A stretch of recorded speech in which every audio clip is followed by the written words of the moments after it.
Hello, dear students. Let me welcome you on course. And I just hope it provides you the necessary insights from different countries and it will enrich your understanding of this world. My name is Dmitry Chernyakhovsky. I am professor at the Ukrainian Catholic University. I am PhD in International Politics and Security Studies. That is why I will talk today about the technologies and their impact on the warfare, and definitely touch the Russian-Ukrainian warfare mainly and their impact of our understanding of technologies and their impact of the on the battlefield. So let me jump into the lecture and share with you a few thoughts. So basically, nothing changed military affairs quite like a great war, and it's just recall. Let's just recall the World War the first. It demonstrated at least the inefficiency of the cavalry and also marked the beginning of the new era of tanks and aircrafts. And the current war with Russia is not exception, which is why it is closely monitored by the number of different generals and military academies and elites and the number of the defense companies. So today we will discuss how the Russian-Ukrainian war differs from the other warfares we usually see, and we will analyze not only the military development, but also from the technological development and political perspectives. And you will see how the technologies and also the asymmetric thinking can make a difference. And so it usually doesn't mean if you are a military advanced aggressor, you can prevail. Sometimes you can be limited. And you also learn how Russian Black Sea fleet, its different multiple advantages in aviation and long columns of armored vehicles and the number of soldiers did not help them much at the beginning of the war. But let us start from the basic definitions. And thinking about the present warfare, it's really hard to say that we are at the conditions only of the conventional war. So it is typical right now to speak the majority of the warfares that they are a combination of different domains or different operations. When the information operations, economic operations, cyber warfare, unconventional warfare is connected with the conventional field. And Ukrainian-Russian war is actually one of the examples of such thinking.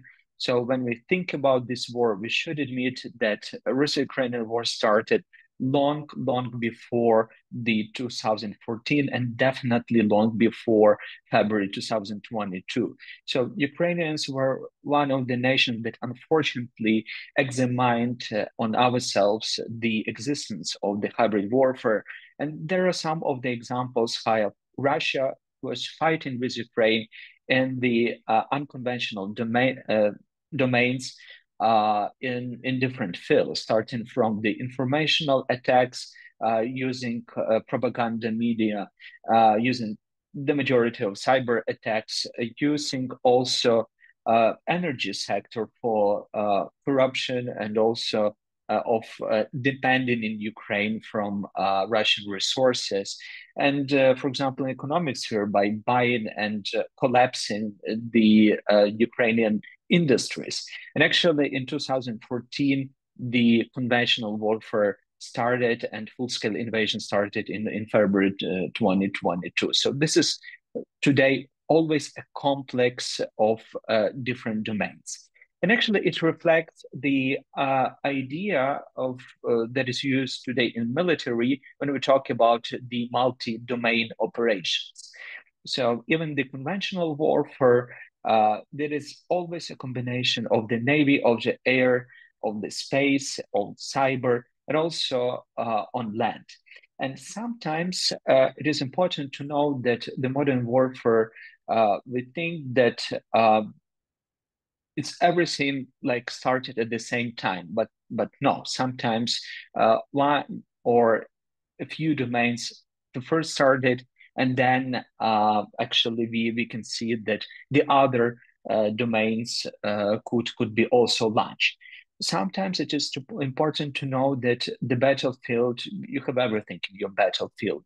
And so this is impact strategic thinking, because trying to connect unconnected battlefield is what the modern armies today are doing. And technology, and what is weird, but technology is totally changing this mindset. And I will show you in this lecture how it's gonna done. So first of all, let's talk about Navy. And Moscow planned and placed a significant ban on its Black Sea fleet. That was the most powerful fleet in the sea. So the presumably there were plans to land marine infantry, and they supposed to land it on the Ukrainian territory, closer to Odessa and to Mykolaiv. But actually, they faced um, the troubles in that field, because Ukraine was actively using technologies and didn't let Russian fleet to settle on the Ukrainian ground. So even if Russia temporarily occupied Crimea and put a set of its fleets all over the Azov Sea and Black Sea, they were pretty unsuccessful. Why? Because Ukraine was using anti-ship missiles towards the landing plans, and the loss of cruiser Moskva showed the enemy that ships cannot safely come to the Ukrainian lands and blockade Ukrainian seaports. In November 2022, Ukraine Defense Forces also developed and acquired marine drones. So here are the examples of some of the marine drones. And these devices that are only a few meters in length can carry hundreds of kilograms of explosives to virtually any location occupied by Russia and the Russian Black Sea coast. They can sink, they can damage a ship, they can come to port or to the oil terminal, or, for example, we also used these drones to hit the so-called Crimean bridge, like to protect it from the Russian bringing weaponry to the territory of Ukraine. And to defend this attack, what is interesting, to defend this attack, one must invest much more resources than what it takes to produce this single drone, especially if we talk about the uncrewed drone. So the people are not used in that. So this is a distant planning. So the crews of Russian ships don't always manage to detect these drones and shoot it down by the machine guns, or even to see it when it is, let's say, for the hundreds of kilometers from the shore. So that practically means that Russia must constantly patrol air with airplanes and helicopters to notice this drone. And it's not always rational to expand fuel, machines, or pilots for surveillance or search for a couple of these drones in the water. And that all makes this maritime drone exceptionally effective weapon, once again, comparing to the price of the production. And that's actually influenced the game. So Russian fleet was became a target for Ukrainian drones. It was based in occupied Crimea, and later on it was even blocked in the number of the Russian ports. So, and rarely ships from these ports are coming closer to the Ukrainian land. And that's typically shown that Ukraine, which did not have a fleet, has driven away enemy ships and tries to maintain the security and also trade corridor in the Black Sea. And while Russia itself began to create marine drones, its marine infantry, which has always been like a proud of Russian army and was trained to land on the shore, is not acting as a marine right now, but is acting as a regular infantry. And Russian fleet itself cannot be a part of the war game. And many see the future of fleet precisely in these drones, especially in the last days of 2023, 2024, it's turned out that these drones that were supposed to act like a kamikaze drones are not just kamikaze drones. There are many of the videos when they attack the Sevastopol Bay or Novorossiysk Bay, that is Russian territory, but they not act like a drone. They evade enemy fire, they turn around, and they fire a small missile itself.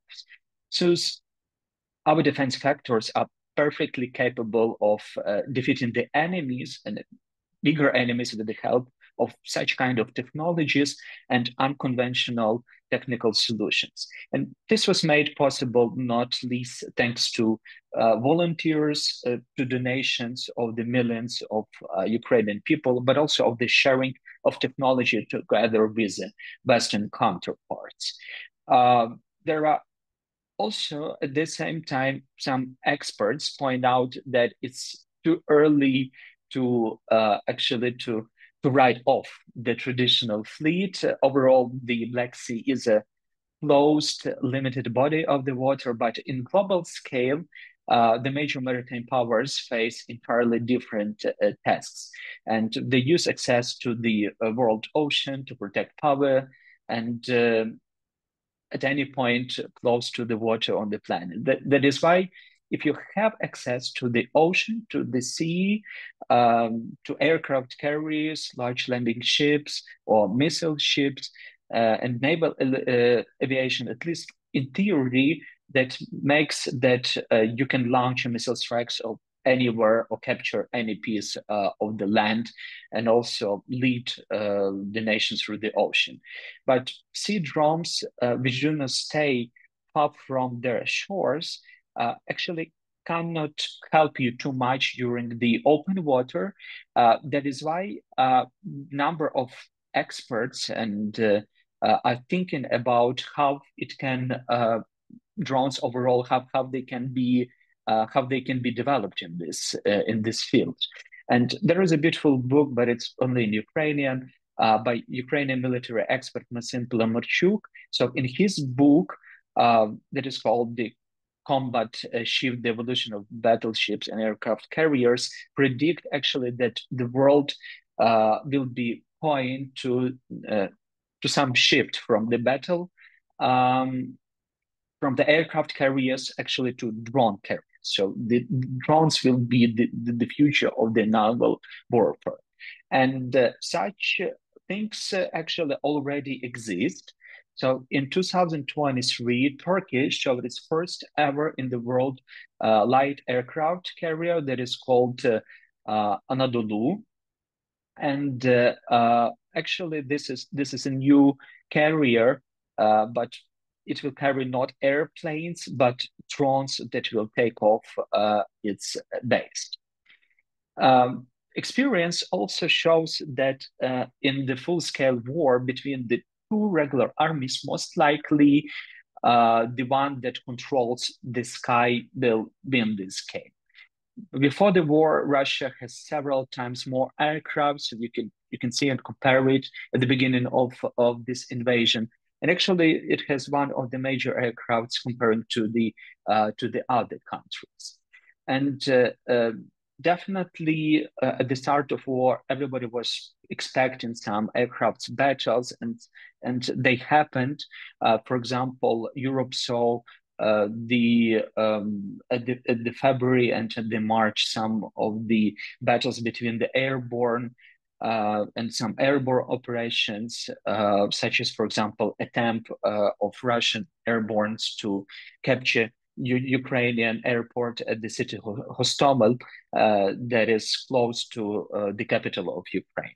And Ukrainian pilots heroically accepted of this uneven battle, and most likely the air forces of armed forces of Ukraine would have ceased to exist if not our air defense systems and forces that helped a lot in this field.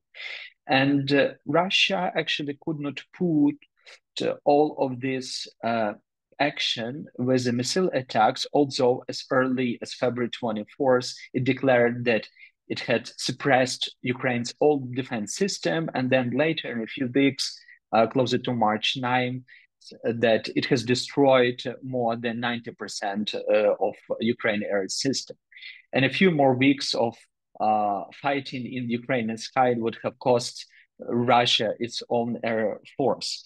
So you can imagine that the sizes and the uncompetitiveness of the size, but nevertheless, Ukrainian forces shows like its supremacy even here. Eventually, this confrontation in the sky turns what is called the closed sky. So you can see here on the fly radar how the skies are performing. And now both armies usually use aviation far from front and the border, and it simply launch missiles before the entering the air defense zone of the enemy. All the air battles in which the pilots see the enemy aircraft, they remain mostly in the times of the World War II. And these close encounters in the sky in the first weeks of Russian invasion were the exception and very quickly passed away. So today, opponents usually shoot each other from the beyond the horizon, and actually the technologies helped a lot in that. So here on the chart, you can also see the radar system, and that enables Russian uh, airplanes and Russian missiles to at least theoretically to control the territory. And but they can't come to Ukrainian territory, and unfortunately, we also can't come closer to Russian borders because it's rather dangerous. So both radars from the both party has a very large radius of action, and for example, Russian plane can shoot down the Ukrainian even before our pilot even see the enemy on the radar. That is why it's so important for Ukrainians to have F-16 fighters that we're expecting to have, which can at least equalize the capabilities of an enemy planes. And Ukrainian aviation will be able to appear more often near the front line and to carry missile strikes on the enemy's headquarters or defense nodes in these areas. So trying to actually to secure the overall the Ukrainian situation and to cut down the number of these missile strikes that Russia performed. However, it should not be forgotten that one type of enemy, of weapon, cannot turn the tide of this large-scale war. And in the condition of the closed access to the sky, it's extremely risky to send military transport aircraft with hundreds of paratroopers to some of the points. That is why both Ukrainian airborne and Ukrainian troops do not land in the enemies, rarely as theory suggests. And like Marines, they mostly fight in the ground as elite infantry. The drones appear to be the real game changer, and Russian-Ukrainian war also showed that the presence of the enemy air defense, the application of not missiles but actually strategic drones is more practical. They're just much more cheaper. They're less visible to the air defense system, although they can inflict less damage on the enemy than a typical missile. So here on the chart, you can see the recent data, how many helicopters Ukraine actually crushed, in the majority of cases using also the drones. So the deadlock of the positional warfare is now visible as on the ground. So the widespread use of the tactical drones flying directly over the front line made large-scale tank attacks practically impossible. And for the decades, they were the basic of strategic offensive. Speed, maneuverability helped armored vehicles to come closer to the line to fight better. But today, with the great probability, long columns of technology simply will not even reach the front line. Uh, Once again, because drones will do their job, and especially the FPV drones, and what remains of the armored first will be finished by the anti-tank missiles. In this essence, due to the lack of ammunition for artillery, the FPV drones has become like a variant or alternative to that. The drone, which is controlled by only one operator using the first person for technology, is very accurate, aimed at the targets. And in fact, it is a high precision munition. Also, it is inferior in power to a mortar of artillery shelling. It can disable the light armored vehicles, in some cases like light tanks and also infantry. So both Ukrainian and Russian generals also hide armored vehicles away just because the effect of these drones. And there is a new trend of so-called the electronic warfare that is Ukrainian-Russian war is showing here. So there are different kinds of drones that are mainly used, like this is the Russian army that is used more bigger one, but Ukraine is also using some of the variants, but also the small drones that you can simply put here some weaponry and it can fly. You can easily control there. And there is the President Zelensky where he's staying with a shooter drone Shahed, so called, that Iran actually sold to Russian. When I'm taping this video, actually I'm doing it after the night uh, when we have the massive attacks from Russia by using this Iranian drones. So what is happening new in the tactics that actually this strategically nowadays it is a combination of different technologies that are used. So usually we can observe, unfortunately, that Russia used like the combination of the FPV drones um, together with the cruise missiles and together with ballistic missiles. So this is nowadays a combination of different technologies that are hitting Ukrainian cities. So you can see on the map, it's not only closer to the front line, but it's basically trying to hit the critical infrastructure, military infrastructure, but also civic infrastructure. You can see a number of the videos and photos how it is used. But recently, drones became a so important game changer that we can see that in the number of the cases, the production of the drones can greatly increase. And actually, in the recent months, with the help of Ukrainian citizens, with the help of the our partners, and with the military production in Ukraine, Ukraine actually is coming to prevail over Russia if in FPV drone strikes. Uh, and the final thing that is also showed is that the very active civic involvement in defense is also matters a lot. And even if you are not conscripted, so if you are not fighting, so all Ukrainians to some extent that they're helping their army and civilians. First of all, donating money. So you can see data on the screen that starting from the full-scale Russian invasion, Ukrainians overall donated approximately, as for March 2024, approximately 2.5 billion of US dollars, and the majority of them were not coming through the foundations, big foundations, volunteer foundations that are pretty active in this field, but actually they're coming directly to volunteers or directly to military people.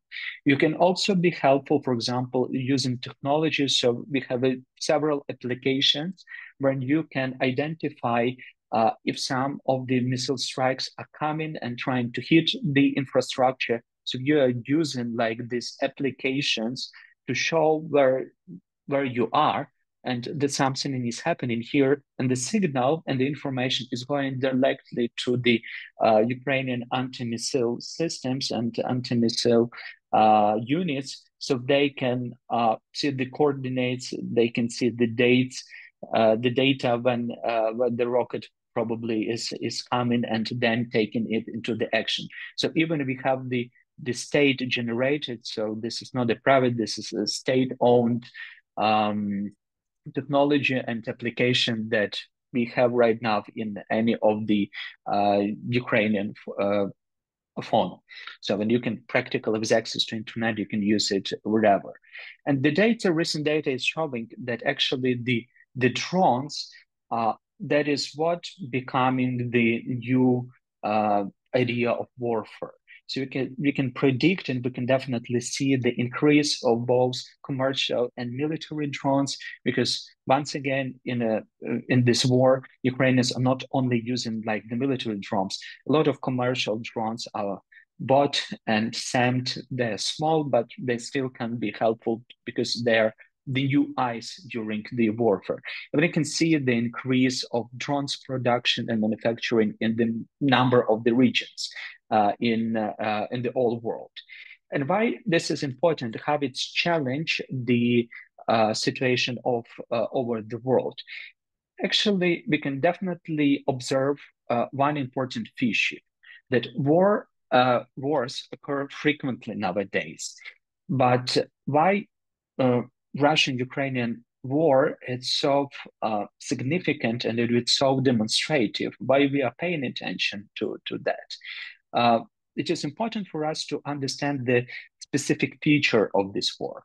Most contemporary wars have occurred between parties that vastly differ in the level of military technology, such as Russia in Chechnya and Western coalitions in Iraq, for example, or Afghanistan. However, the levels of Russia and Ukraine are relatively equal, at least that they are used here in the war. Not talking about capabilities, but what is used. And among previous similar conflicts, perhaps the only prolonged Iran Iraq confrontation in the 80s comes to my mind. And the current war has shown that with the help of the modern, yet adorable and mass productive technologies, it's possible to stop an opponent whose numerical advantage in equipment. And this is very critical to see in the perspective also of the political side, thinking that there is also a war between democracy and autocracy. So unfortunately, the recent data is showing that the number of democracies is falling all over the world, and autocracies, the number of autocracies is recently growing. So you can see data, for example, using the democracy index. And the military spendings overall are growing in the number of different countries, especially in the terms of the aristocracies. So aristocracies like to invest in military. This is one of the main budgetary field for them. This is full control of the resources that they can spend for them. And usually they are using like the oil or gas or other natural resources to invest money into this military. So with the outbreak of Ukrainian-Russian war and with the use of drones and technologies so actively, we're actually coming to the idea that the rise of drones and authoritarian control can bring um, a number of differences in the possible conflicts. I'm not talking only about the armed conflicts, but overall different kinds of conflicts. And with the advancements in drone technologies, and warfare becomes more faster, it becomes more individualized, it becomes to some extent virtualized, digitalized, but it also has more impact on the civilians. So I would like for us to think about this matter of how the technologization of war bring more actually issues, more challenges to this combat between democracies and autocracies. How might this trend empower authoritarian regimes to wage war with less public scrutiny and potentially erode the international oversight? Or how can democratic nations counter these threats while upholding ethical principles in warfare? And finally, what is your country's strategy towards using of drones in the warfare? If you're interested in this topic, so please jump in into my team and we'll discuss it during our classes. So thank you right now for listening to this lecture. I hope you like it, and I'm really curious to get your inputs on this matter. So see you during the class. Thank you.